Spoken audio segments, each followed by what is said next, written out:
2021년 1월 15일 새벽 묵상입니다. 오늘 함께 나눌 하나님의 말씀은 마태복음 3장 9절입니다. 속으로 아브라함이 우리 조상이라고 생각하지 말라. 내가 너희에게 이르노니 하나님의 능히 이 돌들로도 아브라함의 자손이 되게 하시리라. 영국의 한 노인이 평생 가난하게 살았던 탓에 예수를 믿을 생각조차 하지 못하다가 결국 죽을 병에 걸리고 말았습니다. 평생 죄만 짓고 살아온 지난날이 두렵고 무서웠던지 그는 소녀를 불러다가 성경을 읽어달라 부탁한 것입니다. 성경을 읽어 내려가면 갈수록 점점 죄책감만 깊어가던 어느 날 요한일서 1장 7절의 말씀을 듣게 되었습니다. 그 아들 예수의 피가 우리를 모든 죄에서 깨끗하게 하실 것이요 라는 성구였습니다.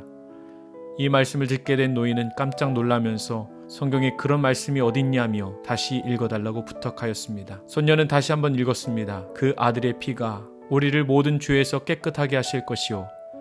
그러자 할아버지는 내 손가락을 그 성경 구절에 짚어달라고 부탁하면서 손녀에게 이렇게 당부했다고 합니다. 내가 이 말씀을 믿고 죽었다고 모든 사람에게 일러다오.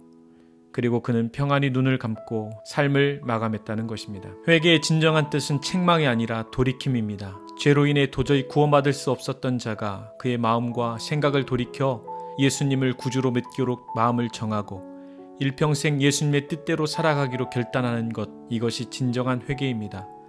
오늘 마태는 회개를 외치는 세례 요한의 사역을 소개하고 있습니다.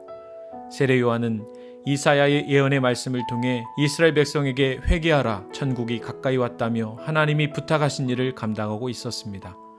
세례 요한의 외침은 회개를 생각하지 못했던 이스라엘의 무리들의 마음을 움직였고 예루살렘과 유대와 요단강 지역에서 사람들이 쏟아져 나올 만큼 큰 울림이 되었습니다. 그리고 그들은 세례 요한에게 나와 죄를 고백하고 세례를 받고 삶을 고치기로 결단했던 것입니다. 그러나 바리새인과 사두개인은 요한이 베푸는 세례의 진정한 뜻을 헤아리지 못하고 아브라함의 자손이라는 혈통만을 가지고도 구원을 얻을 수 있다고 자부하였습니다. 그러나 이는 큰 오해였습니다. 그들이 구원 얻기 위해 진정으로 필요한 것은 하나님께로 마음을 돌이켜 그분의 뜻을 받드는 것이었습니다. 사랑하는 성도 여러분, 어쩌면 사도 요한이 바리새인과 사두개인들에게 독사의 자식들아 호통친 경고가 우리를 향한 경고는 아닐까 생각을 해보게 됩니다. 성령 체험, 세례 체험, 은사 체험, 이런 성스러운 경험들이 신앙생활에 도움은 될 수 있겠으나 성령 체험을 경험하고도 삶이 변하지 않고서는 결코 구원을 얻지 못합니다. 진정한 세례는 체험이 아니라 그 사건을 통해 옛사람을 버리게 되는 결단입니다. 그래야 하나님이 베푸신 구원에 참여할 수 있게 됩니다. 그러므로 오늘도 요한의 외침을 통해 들려주시는 하나님의 음성을 듣고 죄를 회개하고 삶을 바꾸는 결단이 있기를 기도합니다. 다른 이로서는 구원을 받을 수 없나니 저나 사람 중에 구원받을 만한 다른 이름을 우리에게 주신 일이 없다고 선언한 사도 바울의 가르침대로 예수님을 내 마음에 모셔드리길 원하며 마침내는 예수님이 이끄시고 바라시는 거룩한 삶을 살게 되기를 주님의 이름으로 간절히 기도합니다.